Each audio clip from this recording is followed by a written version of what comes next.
চলে এসেছি আজ একটা নতুন ভিডিও নিয়ে। যাদের শাস্ত্রের উপরে বিশ্বাস আছে তারা আজকের এই ভিডিওটা অবশ্যই দেখবে।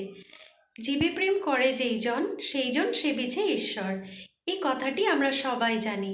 অর্থাৎ যারা জীবজন্তুকে ভালোবাসে, জীবজন্তুর সেবা করে, তাহলেই ভগবানের সেবা করা হয়। মহাবিশ্বে যা কিছু সৃষ্টি হয়েছে সবই ভগবানের সৃষ্টি। ভগবান যেমন মানুষকে সৃষ্টি করেছে, ঠিক তেমনই জীবজগতও তিনিই সৃষ্টি করেছেন। তাই জীবজন্তু পশু পাখি এই সব কিছু সেবা করলেই ভগবানের সেবা করা হয় বলে মনে করা হয়। আজকের ভিডিওতে আমি ভগবানের সৃষ্টি সেই জীবজগতের ছোট্ট ছোট্ট পাখিগুলোর কথা বলছি। এই পাখিদেরকে আমরা যদি রোজ দানা খাওয়াই, শস্য খাওয়াই, তাহলে আমাদের জীবনে কী প্রভাব পড়ে। আমাদের শাস্ত্রে বলা হয়েছে পশু পাখিরা কিছু শুভ সংকেত এবং কিছু লক্ষণ নিয়ে আমাদের বাড়িতে আসে। যদি আমরা আমাদের বাড়িতে দেখি যে পাখি আসছে বা পাখি বাড়িতে কোথাও বাসা করেছে, তাহলে কিন্তু সেগুলো খুব ভালো লক্ষণ। কিছুদিন আগে আমি তোমাদের সাথে আমার বেলকনিতে একটা পাখির বাসা হয়েছিল, সেটা শেয়ার করেছিলাম। তো আমার বেলকনিতে কিন্তু এরকম সবসময় পাখির বাসা বানায়, ডিম পাড়ে, এবং আমি সেই পাখিগুলোকে রোজ সকালবেলা চাল দিই খেতে। বাড়িতে পশু পাখি আসলে কখনো সেগুলোকে তাড়িয়ে দিতে নেই, বা বাড়িতে যদি পাখি বাসা বাঁধে সেগুলো কখনো ভেঙে ফেলতে নেই। শাস্ত্রে বলা হয়েছে দান দক্ষিণা করলে পুণ্য লাভ হয় এবং নিজের অর্থের সদ্ব্যবহার করতে। তো নিজের অর্থের সদ্ব্যবহার আমরা কিভাবে করতে পারবো, কি কাজ করলে আমাদের পুণ্য লাভ হবে, কি কাজ করতে নেই। শাস্ত্র আমাদেরকে বলেছে পুণ্য করতে, দান দক্ষিণা করতে।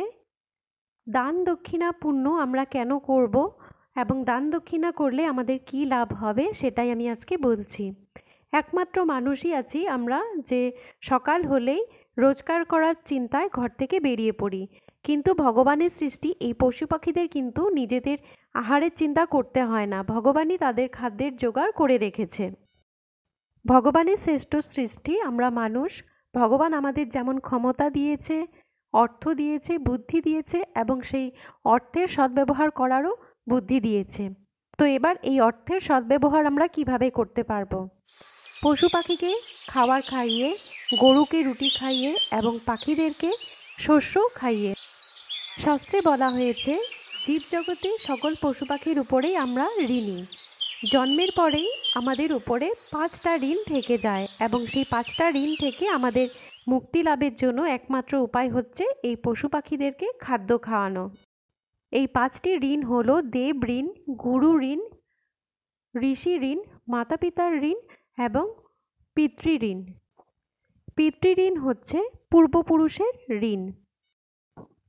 শাস্ত্রে বলা হয়েছে রোজ সকালে যদি আমরা কাককে রুটি খাওয়াই বা অন্য শস্য খাওয়াই, যে কোনো খাবার খাওয়াই, তাহলে পিতৃঋণ থেকে মুক্তি পাওয়া যায়।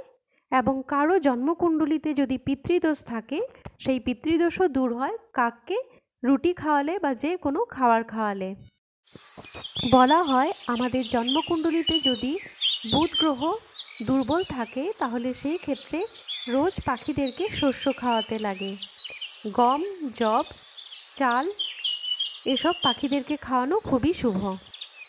শাস্ত্রে বলা হয়েছে 5টি পাখি, যেই পাখিগুলো আমাদের বাড়িতে আসলে শুভ সংকেত দেয়, বাড়িতে সুখ শান্তি সমৃদ্ধি বৃদ্ধি হয়। পায়রা যদি আমাদের বাড়িতে আসে তাহলে খুবই শুভ সংকেত নিয়ে আসে। পায়রাকে মা লক্ষ্মীর প্রতীক বলা হয়, এবং পায়রা যদি বাড়িতে আসে তাহলে আমাদের আর্থিক স্থিতি ঠিক থাকে। দ্বিতীয় হচ্ছে পেঁচা। পেঁচা হচ্ছে মা লক্ষ্মীর বাহন, সেটা আমরা সবাই জানি।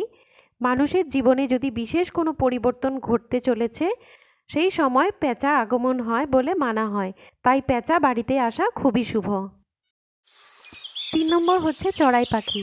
চড়াই পাখি যদি বাড়িতে বাসা করে তাহলে সেটা খুশির সংকেত আনে, বাড়িতে নিশ্চয়ই কোনো খুশির খবর আসতে চলেছে। বাড়িতে যদি খুশির খবর আসে সেই ক্ষেত্রে বাড়িতে চড়াই পাখির আগমন ঘটে। 4 নম্বর হচ্ছে কাক। কাক বাড়িতে আসাও কিন্তু শুভ লক্ষণ। আমরা অনেকেই জানি যে কাক যদি ডাকে তাহলে বাড়িতে অতিথির আগমন হয়। 5 নম্বর হচ্ছে নীলকণ্ঠ পাখি। নীলকণ্ঠ পাখি বাড়িতে আসা মানে মনে করা হয় ভোলেনাথের আশীর্বাদ আমাদের উপর সবসময় আছে। এই 5টি পাখি বাড়িতে আসা খুবই শুভ। এই পাখিদেরকে কখনো তাড়িয়ে দিতে নেই। শাস্ত্রে বলা হয়েছে পাখিদেরকে রোজ সকালে এবং দুপুরবেলা বাজরা এবং চাল যদি খাওয়ানো যায় তাহলে আমাদের গ্রহদোষ কাটে এবং সেই সাথে সন্তান প্রাপ্তিও হয়। এবং ছাত্রদের যদি পড়াশোনায় মন না বসে সেক্ষেত্রেও কিন্তু পাখিদেরকে শস্য খাওয়ানো খুবই লাভদায়ক।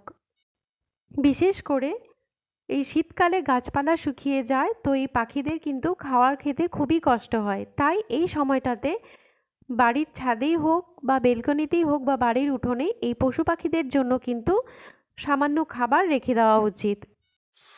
এক কথায় বলতে গেলে পশু পাখিদেরকে, বিশেষ করে পাখিদেরকে যদি আমরা শস্য খাওয়াই তাহলে আমাদের গ্রহদোষ কাটে, বাড়িতে সুখ শান্তি সমৃদ্ধি আসে। আজ তাহলে ভিডিওটা এখানেই শেষ করি। ভিডিওটা ভালো লেগে থাকলে অবশ্যই একটা লাইক করে দিও, আর আমার চ্যানেলে যদি নতুন এসে থাকো তাহলে অবশ্যই চ্যানেলটি সাবস্ক্রাইব করে পাশে থাকা বেল বাটনটি প্রেস করে দিও, যাতে এরকম নতুন নতুন ভিডিও আপলোড করে সবার প্রথম তোমরা পেয়ে যাও। আর ভিডিওটা যদি ভালো লেগে থাকে তাহলে অবশ্যই শেয়ার করতে ভুলো না। আজ তাহলে চলি, তোমরা সবাই ভালো থেকো, টাটা।